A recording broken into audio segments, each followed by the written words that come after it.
Russell Westbrook got traded. And the straw that broke the camel's back, I don't know if you saw this story, but everyone was upset at Anthony Davis. They're like, why was Anthony Davis looking sad on the bench when LeBron broke the record? Well, that was because Darvin Ham and Russell Westbrook had just gotten into a fight behind the scenes, and Russell Westbrook was kind of going off on him. I don't know all the details, but I know there's a heated altercation between Russell Westbrook and Darvin Ham. Anthony Davis kind of bothered by it, obviously so, especially if you see your brother and your head coach get into a fight like that, and then they're like, all right, Westbrook's a problem. We need to get him out of here. 3-team trade. We get D'Angelo Russell from Minnesota, the prodigal son, I guess, who had the whole scandal where he filmed Nick Young admitting that he was cheating, and then he broke all of his team's trust. He was too immature, had to get out of there. Comes back to LA to redeem himself in a last-ditch effort for the Lakers to get some firepower. Will it make a difference?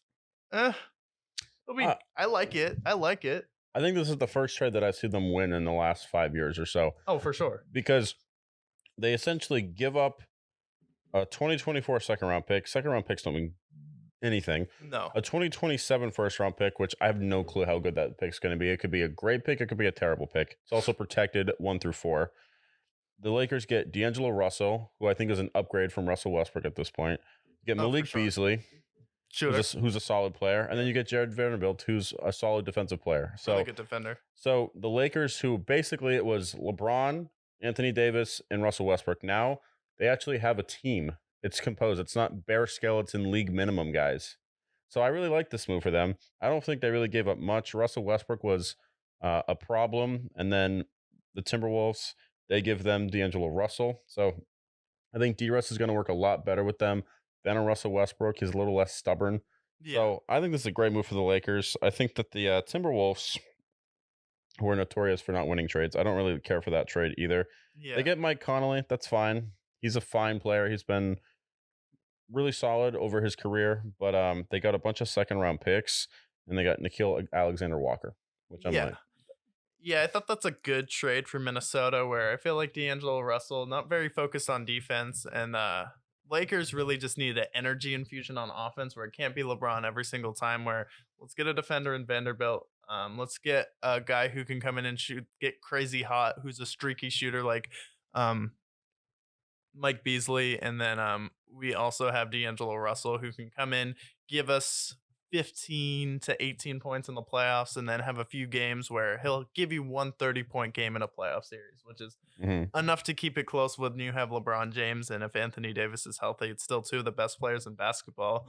And then for the Timberwolves, I thought they just needed an adult in the room. You still have Karl Anthony Towns. You have Anthony Edwards, who's developing, and I thought you're trying to get the ball out of D'Angelo Russell, where he's not a pass-first point guard. He's kind of like more, he looks to shoot, and then he doesn't really play defense. You get Mike Conley, more of a distributor, can pass the ball around, also a good shooter. So I feel like all around it's a good fit for Minnesota. I feel like it's a wash for them, to be honest. Yeah. And then Mike Conley will be an adult in the room for Anthony Edwards and Karl Anthony Towns. And you still lost that Gobert trade, because looking at what Dallas gave up for Kyrie Irving compared to what you gave up for Rudy Gobert, I'm like, how did this happen? If I'm the Nets, like, why did we not take Minnesota's trade offer? Because remember, the Nets story was they were just asking for way too much in the offseason. And then you accept, Mikal Bridges for Kevin Durant. Come on.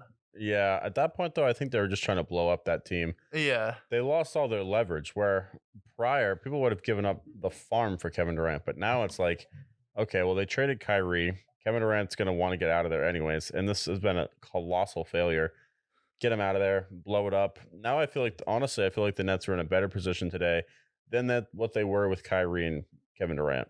Yeah, that wasn't going anywhere. And then they're about to get swept by the Bucks or the Celtics in the first round. Could you have been competitive with the Sixers? Maybe. Probably not. I think the Sixers still would have won. But yeah, Sixers probably still would have won. So that's the West. West is looking a lot more competitive now. I feel like order has been restored in the NBA.